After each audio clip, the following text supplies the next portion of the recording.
algumas vitórias do Galo, alguns resultados que o Galo conseguiu, que o time demonstrava uma dificuldade. Muitos questionam por que o Atlético do Cuca amassava, jogava um futebol mais vistoso e o El Turco não vem conseguindo fazer o Atlético jogar o mesmo futebol. Galera, pra mim, obviamente, é muito difícil um treinador acabar de chegar e manter o time voando, porque ele, sim, não precisa mexer tanto na estrutura, mas vai ter que colocar a sua filosofia. Hora ou outra, ele vai ter que fazer alguns testes, algumas mudanças, né? E o primeiro ponto questionado no trabalho de El Turco Mohamed é o rodízio que ele implanta, né? Rodízio esse que tá mais do que provado, que não vem funcionando muito bem. Apostas em jogadores como Godin, aposta em mudanças, né, ali no sistema defensivo do Galo, que hora ou outra vinha sofrendo bastante. E nesse momento, o que a gente precisa analisar? Nós precisamos analisar também que o Atlético vem de 3 jogos sem conseguir vencer. Porém,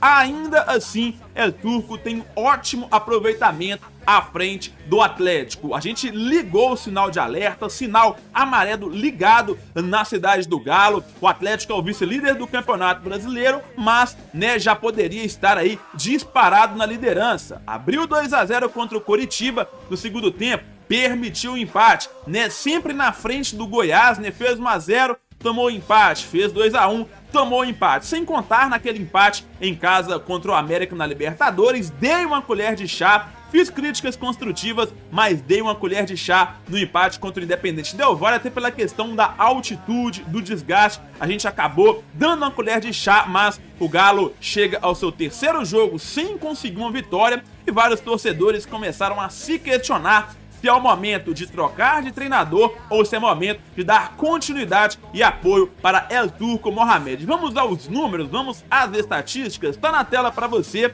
a informação que eu coletei lá no SofaScore. Os números de El Turco pelo Galo após o primeiro momento de instabilidade. 16 vitórias, 5 empates, 1 derrota, 80% de aproveitamento aproximadamente, 45 gols, 12 gols sofridos, 13 jogos sem sofrer gols, sem contar que ele já foi campeão mineiro, campeão da Recopa em cima do time do Flamengo. Agora, depois que eu falei tudo isso pra vocês, é o momento de demitir o treinador? Na minha opinião, essa seria uma decisão muito extremista, né? Uma decisão assim que ninguém imaginaria, até porque os 4 R's, o colegiado e a diretoria que está no Atlético hoje, ela preza pela continuidade de trabalho. Ela não é uma diretoria como diretorias do passado, que no primeiro momento de estabilidade, na primeira sequência de 100 vitórias, ia lá e demitia o treinador. O El Turco já mostrou em alguns momentos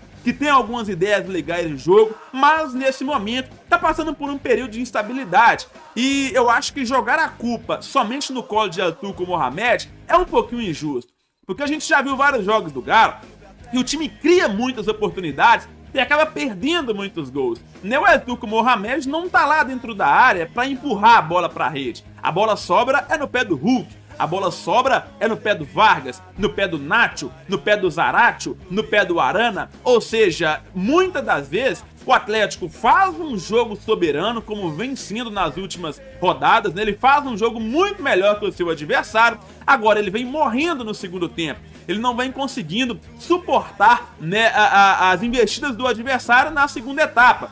Foi assim contra o Coritiba, foi assim contra o Independente Del Valle, foi assim contra o Goiás, apesar que o segundo tempo do Galo teve mais chances claras que o primeiro, né? Mas mesmo assim foi onde o Atlético sofreu os 2 gols. Então a culpa não é só do El Turco, a culpa não é só dos jogadores. Então o que eu prego para o Atlético nesse momento? O sinal de alerta vai continuar ligado. Alguma coisa tem que mudar. Mais treinamentos de finalizações, né? Encontrar o equilíbrio do sistema defensivo, porque o que o Galo não tinha, o Cuca conseguiu no ano passado. Equilíbrio defensivo, né? Então tá na hora de o El Turco parar com esse rodízio no time. Tá na hora de El Turco Mohamed encontrar a melhor formação ideal, né? Se precisar, cobre reforços da diretoria, né, já que vendeu vários jogadores, negociou Natan, negociou Johan, negociou Dylan Borreiro, negociou o Savarino de forma mais recente, negociou o Savinho, ou seja, vários jogadores saíram, né, e poucos jogadores chegaram. E aqueles jogadores que chegaram até o momento não tem ninguém aí disparado, titular absoluto. O que chama mais atenção, né, mas precisa evoluir é o Ademir. Né, é o Ademir. Godin ainda não demonstrou serviço, ainda não conseguiu se adaptar. Fábio Gomes, né, até aqui, realmente é um jogador que a gente talvez nem vá contar durante essa temporada. A expectativa da chegada do Pavon.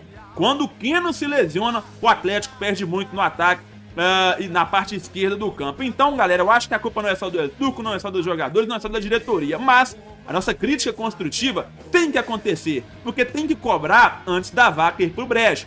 Não adianta esperar o Atlético ser, eventualmente, né, na pior das hipóteses, desclassificado de uma Libertadores, ficar para trás aí na luta pela liderança do Campeonato Brasileiro, que ainda não aconteceu, obviamente. Mas eu acho que ligar o sinal de alerta não faz mal para ninguém.